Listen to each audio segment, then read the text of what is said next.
Apa hukum anak, maaf cakap, luar nikah dikategorikan anak yatimkah dia? Siapa yatim itu? Hadis riwayat Imam Abu Daud. Man mata abuhu walam yablughul hulum. Itu definisi yatim. Itu makna yatim. Siapa yatim itu? Mata abuhu, mati, meninggal dunia, wafat ayahnya, walam yablughul hulum, dan dia belum akil baligh. Mata, meninggal, bukan hilang. Hilang atau tak ada ayahnya, maka dia bukan yatim. Walam yablughul hulum, dan walam yablughul hulum, belum akil baligh. Itu definisi ulama. Dari mana mereka buat ini? Dari hadis. Hadis Sunan Abi Daud, la yutma ba'dal ihtilam. Tidak yatim lagi selepas ihtilam. Ihtilam, maaf cakap, mimpi akil balik. Pendapat kedua, pendapat Ibnu Abbas.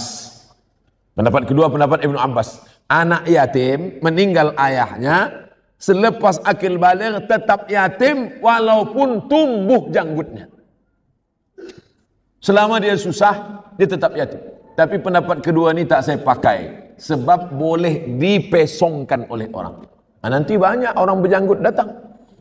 Awak nak minta apa? Saya ni yatim juga lagi. Oleh sebab itu maka kita pilih pendapat pertama.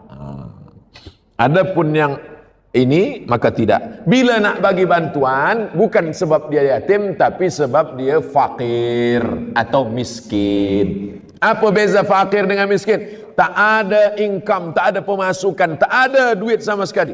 Fakir.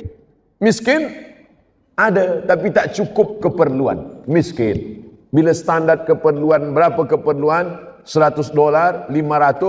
Standar kita urf di negeri, suatu negeri, keperluan makan, pakaian kurang daripada standar itu, maka orang itu miskin. Makanya dalam surat Al-Kahfi orang punya kapal disebut miskin. Ammas safinatu fakanat limasakin ya'maluna fil bahri. Adapun kapal-kapal itu punya orang miskin yang bekerja di laut. Macam mana orang miskin boleh punya kapal? Sebab keperluan dia tak cukup dengan amal perbuatan kerja dia. Allah. Assalamualaikum Ustaz. Waalaikumsalam. Saya pernah tak sampai membayar 5 hari puasa. Jadi sekarang bagaimana saya harus membayar puasa saya yang tinggal? Siapa yang puasa 6 hari di bulan Syawal, puasa qadha dia, nawaitu sauma ghadin qadhaan. Aku puasa esok hari mengqadha. Qadha, mengganti yang hilang dulu. Di bulan Syawal dia puasa qadha 6 hari. Automatically maka dia sudah dapat puasa 6 hari sunat di bulan Syawal. Begitu kata Imam Abu Zakaria Al-Ansari, dan dinukil oleh Syekh Atiyah Saqar dalam kitab Fatawa Al-Azhar. Nanti hari Isnin esok tak boleh puasa. Isnin tak boleh, Selasa, Rabu tak boleh, Khamis puasa. Niatnya qadha. Nawaitu shauma ghadin qadhaan. Aku niat esok puasa qadha hari Khamis. Maka automatically dia dapat 2. Qadha dia cash dia bayar, dan dapat pahala puasa Isnin. Oleh sebab itu hari Khamis, Isnin, Khamis, Isnin, Khamis, Isnin, dah habis 5 hari. Apa susah-susah? Elok kita puasa Khamis nanti untuk menghilangkan kolesterol kambing-kambing yang 3 hari. Dulu ada baju Liverpool yang ada lambang minuman arak. Kita minum teh aja lah. Susah. Nabi melarang menggunakan al-hantami, menggunakan dubah. Kenapa dilarang menggunakan itu? Kerana ini adalah tempat khamar pada zaman jahiliyah. Diambil labu, orang Brunei sebut labu juga. Labu, buah labu isinya dikeruk, kemudian dijemur di panas matahari, kemudian setelah kering dituang khamar ke dalam. Itu yang dipakai drunken master. Yang bentuk labu. Haram mengisi itu dengan air. Tak boleh. Kenapa?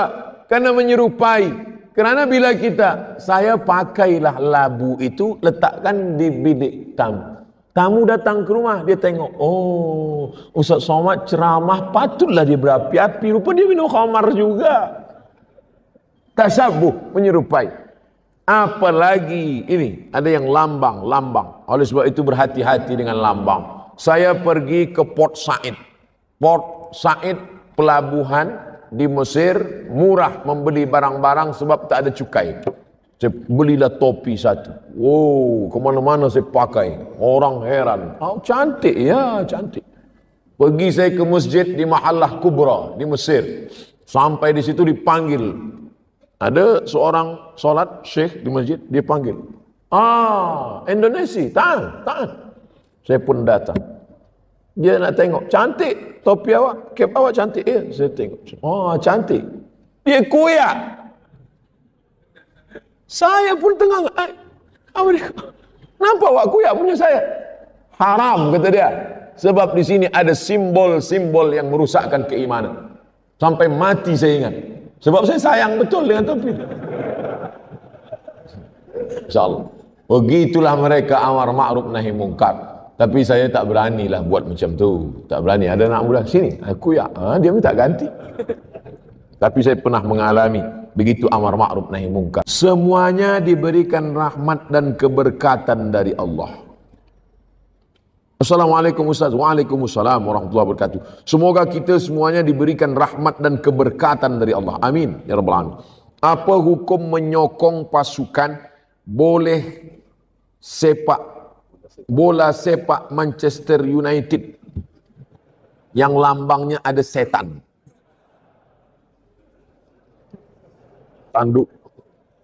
Tanduk setan.